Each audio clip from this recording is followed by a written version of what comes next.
Okay. Hi, everyone. I'm Boriana Koleva. I'll give you an overview of the Horizon Center on Trusted Data-Driven Products. I want to also acknowledge Derek McCauley, who's now retired, but was my co-director and has been the central figure in the digital economy, as well as our fantastic operations team and research team. So we have investigators from a range of disciplines. We also have our core researchers who have worked across Horizon projects. We have the transitional assistant professors, and I'll talk more about them a bit later. And we also have some external academic partners, and they've also engaged with our projects. Now, going very quickly over this slide with logos, because they seem to have got squashed for some reason, but they come from 6 different universities. So Horizon is probably the oldest center because it was established in 2009, and the focus was initially on the collection and understanding of personal data. In this next stage, Digital Economy Center, we have responded to the growing economic importance of data-driven products, but also a crisis of trust in data handling. So our vision has been that we can co-create the next generation of data-driven products that can become more personalized and adaptive, and so deliver more value to both consumers and producers. Now, the word products probably generates very different images for different people, from traditional, tangible goods, from packets of crisps to washing machines, to more experiential products such as visit augmented with data, with media, and we have a very broad definition and we encompass all of these in our projects. So in order to deliver our vision, we have been tackling 3 closely linked research challenges, and these are embedded throughout the projects in our program. So the hybrid challenge has been about developing new technologies and concepts to link the physical and digital components of a product. The Trusted Products Challenge has been about developing new techniques to integrate principles of responsible research and innovation into the design of products that harness personal data so that they do no harms by default and by design. And finally, the Social Products Challenge basically has been ensuring that products are designed by and for groups of people, making use of their entwined group data so that they can operate in complex social settings. Okay, so a key feature of our approach is that our projects were not pre-defined. Instead, they emerge from user-driven theme days, but we do have a requirement that projects have at least 2 disciplines and at least 1 external partner, but often they have more than that. And a key mechanism has been campaign, where we adopt a thematic cross-sectoral approach to deliver impact. And we have planned 3 campaigns: co-production, consumer products, and welfare. And each of these allow us to approach products from a different starting point and engage a different cluster of partners. Now, these then also complemented by agile projects, which are shorter, smaller in scope, and those are proposed by researchers, and also by cross-cutting reflective research projects. And I'll give you examples of all of these. Obviously, I need to be fairly brief, so please do come along to talk to the team. We have posters on all of these. Okay, so the co-production campaign was about engaging consumers in the creation and delivery of products, from directly producing content, for example, broadcasting local festivals, to more indirectly shaping products through personal data, for example, using physiological interfaces. Our focus was on the creative and cultural industries because they're fairly advanced in their thinking about co-production already. And we were agile in our approach in that we started with this campaign. It was initially scheduled to be later in order to respond to the challenges of our creative partners during the COVID-19 pandemic. With venues closing and live experiences cancelled, we wanted to support our creative partners in still engaging with their audiences.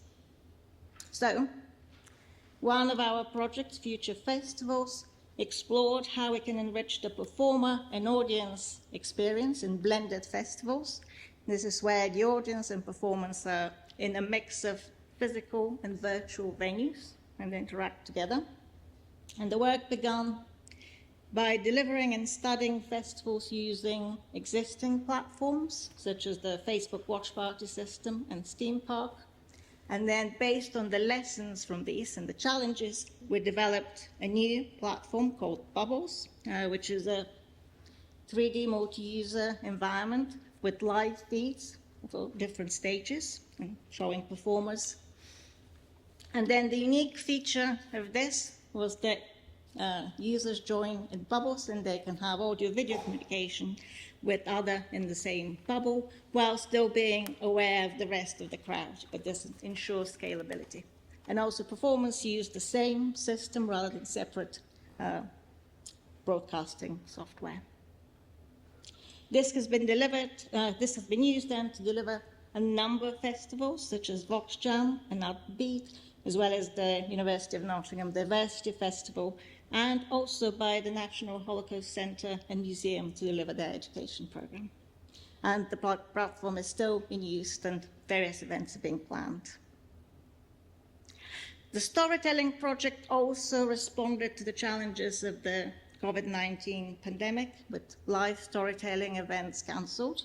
So the aim here was to develop a tool to help parents and others like teachers together with children to engage in storytelling, to give them more confidence and to make them into active participants. And our intention was to get away from screens. So even though there is an app with a visual interface, this is just for configuring and starting the experience, and the primary mode of then interaction is through voice. The developed tool then is publicly available, and this was used in school workshops in order to develop a story, and then children could use it with their parents at home to explore the story and retell that. Okay, our final project in the co-production campaign then focused on exploring the development of interactive adaptive movies, and this is based on capturing audiences' personal data and adapting the narrative. And of course, the key issue here is to be mindful and considerate of the privacy and ethical issues associated with that. So in the past, brain-computer interfaces have been used to develop such movies. Richard Rumchen from Albino Mosquito, our partner, has been a leading figure in this, but the adoption of such technology has been a barrier to this being experienced more widely by audiences. So in this project, we've focused on the use of computer vision technologies integrated into various devices like laptops or mobile phones in order to capture the audience's reactions and then adapt the movie accordingly. The work has involved studying how audiences react to movies, as well as developing an open source tool that allows movie makers to annotate the film in terms of different scenes and what the planned reactions are for the audience. So this has then culminated in the development of an adaptive film called Before We Disappear, which has configurable scenes and different endings and basically adapts to the reactions of the audience. So far, this has been screened at the Broadway Cinema and Nottingham Contemporary. Will be also publicly released on Steam, but a tour around the country is also currently being planned. Okay, our second campaign is currently underway, and projects are going to finish in September. Here, the focus has been basically on developing new kinds of data-driven products that mix the physical and digital in different ways to deliver value and explore new technologies such as augmented reality and robotics. Our first project, Fail-Safe, has responded to the fact that robotic technologies have advanced a lot in the last decade, but is still prone to failure, particularly during long-term deployments. So in this project, we're studying how consumers understand and deal with failure in order to better design human-robot interaction. And our particular focus here has been on the robotic arm, which can automatically load and unload dishwashers, and this is deployed in the home. So we've held various workshops with experts in the public to try and understand this and develop guidelines. The next project is a bit different, maybe something not what you would expect to see in this campaign, but I think very interesting. And this is exploring how people can use their expressive skills to personalize products.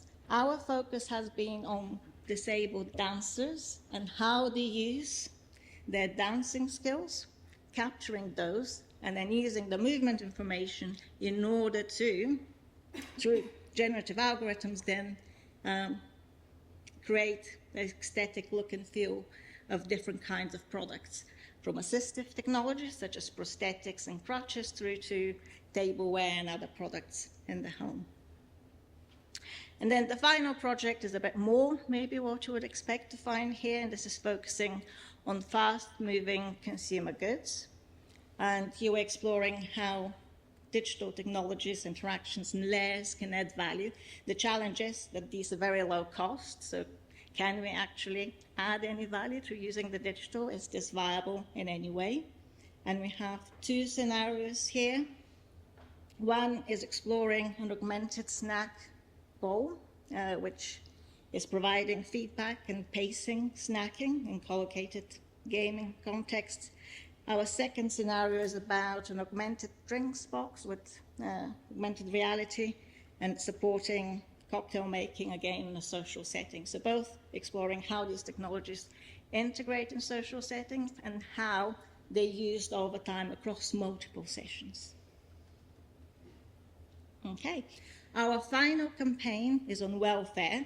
This was defined fairly broadly in our proposal to explore personalized health, well-being, consumer welfare. We've now focused down a bit more. We only recently held our co-creation workshop, and we're looking at well-being on the internet, both in terms of the internet as a technology to boost well-being, but also as a technology which affects mental health. And then also we're looking at digital mental health technology that use data for digital mental health, and in particular we're looking around issues to do with responsible research and innovation.